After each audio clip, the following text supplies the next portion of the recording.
ظفر Iqbal Urdu academy تیاری برائے lecturer Urdu مثالی پرچہ نمبر 52 کلیات ولی کے مرتبہ نور الحسن ہاشمی ہیں۔ ولی سے اقبال تک ڈاکٹر سید عبداللہ کی کتاب ہے۔ ڈاکٹر سیدہ جعفر کے مقالے کا عنوان ہے ولی۔ ولی جنوبی ہند کے ہی نہیں بلکہ اردو کے عظیم شاعر ہیں، یہ کہنا ہے ڈاکٹر سلیم اختر کا۔ فسانہ عجائب لفظوں کا بھٹیار خانہ ہے، مرزا غالب نے کہا تھا۔ ولی دکنی کا مزاج کلاسیکل ہے، جمیل جالبی نے کہا تھا۔ غالب کی معشوقہ ستم پیشہ ڈومنی تھی۔ فورٹ ولیم کالج کا افتتاح 4 مئی سن 1800 کو ہوا اور باقاعدہ قیام 10 جولائی سن 1800 کو ہوا۔ فورٹ ولیم کالج میں باقاعدہ تدریس کا آغاز 6 فروری 1801 کو ہوا۔ برسر پرخاش ہونا کا مطلب ہے دشمنی ہونا۔ سندھ میں اردو شاعری کے مصنف ہیں نبی بخش بلوچ۔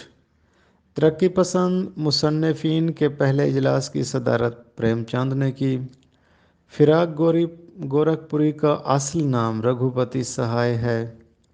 اخبار اردو مقتدرہ قومی زبان یا ادارہ فروغ اردو سے نکلتا ہے۔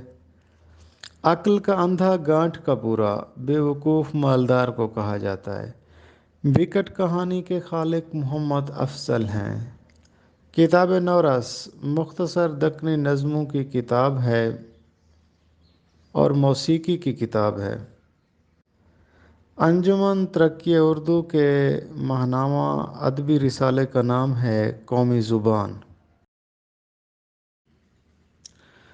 اردو ادب کی مختصر ترین تاریخ از ڈاکٹر سلیم اختر، باب نمبر 9 لکھنؤ میں اردو ادب، لیکچر نمبر 120۔ سحر البیان کے خالق کون ہیں؟ میر حسن۔ مثنوی سحر البیان کا سنِ تخلیق 1784 عیسوی ہے۔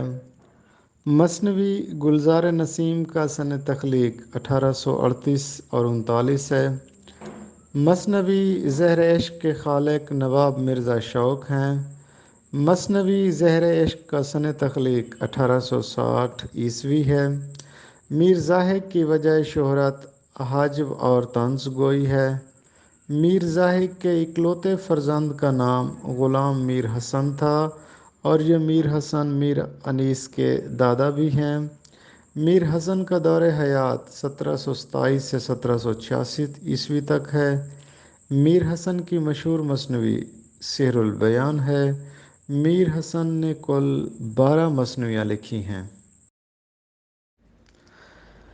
اردو ادب کی مختصر تاریخ از انور سدید۔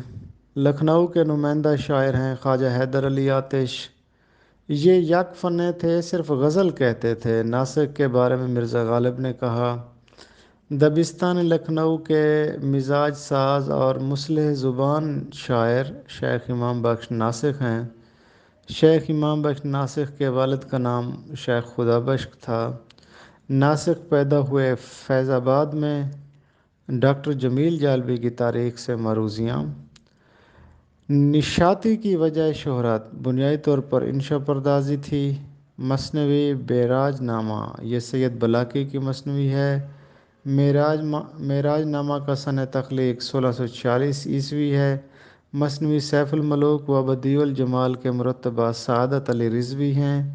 اردو کی پہلی مثنوی قدم رو پدم رو ہے۔ خواجہ محمد زکریا کی تاریخ سے چند معروضیاں۔ مولانا محمد حسین آزاد کے والد مولوی باقر کو سولی کیوں چڑھایا گیا؟ مسٹر ٹیلر کی وفات کی وجہ سے، ہلاکت کی وجہ سے۔ ماہنامہ رسالہ فوائد الناظرین کس نے نکالا تھا؟ ماسٹر رام چندر نے نکالا تھا۔ محمد حسین آزاد کو شمس العلماء کا خطاب کب دیا گیا؟ 1887 عیسوی میں۔ رجب علی بیگ سرور کا تعلق کہاں سے ہے؟ لکھنؤ سے ہے۔ فسانہ عجائب کے مصنف کون ہیں؟ رجب علی بیگ سرور۔ ڈاکٹر تبسم کشمیری کی تاریخ سے چند معروضیاں۔ آیات وجدانی شعری مجموعے کے خالق ہیں یاس یگانہ چنگیزی۔ غالب کی مخالفت میں یگانہ نے رسالہ نکالا۔ غالب شکن کلیات یگانہ کے مرتب ہیں۔ مشفق خواجہ علم عروض پر رسالہ سخن، یہ بھی یگانہ نے جاری کیا تھا۔ بسم اللہ الرحمن الرحیم۔ ادبی معلومات سیٹ نمبر 1179۔ پہلی معروضی ہے قران الصادین کے کیا معنی ہیں؟ قران الصادین کے معنی ہیں نیک لوگوں کا اجتماع۔ مثنوی قران الصادین کے خالق کون ہیں؟ امیر خسرو۔ مثنوی قران الصادین کا دوسرا نام ہے دارالصفات دہلی۔ شعری مجموعہ خالی ہاتھوں میں ارض و سما کے خالق ہیں سلیم کوثر۔ سلیم کوثر کا ایک خوبصورت شعر ہے، لذت در بدری بھول چکا ہوں اب تو، خالی ہاتھوں میں کبھی ارض و سما لایا تھا۔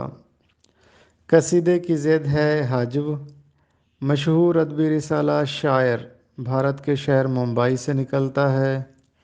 1922 میں رسالہ ہمایوں جاری کیا میاں بشیر احمد نے، اور یہ 35 سال تک نکلتا رہا۔ اردو کے پہلے ناول نگار ڈیپٹی نذیر احمد ہیں۔ اردو کے پہلے ناول کا نام ہے میرۃ العروس۔ غالب کا ایک خوبصورت شعر ہے، نہ لٹتا دن کو تو کب رات کو یوں بے خبر سوتا، رہا کھٹکا نہ چوری کا دعا دیتا ہوں رہزن کو۔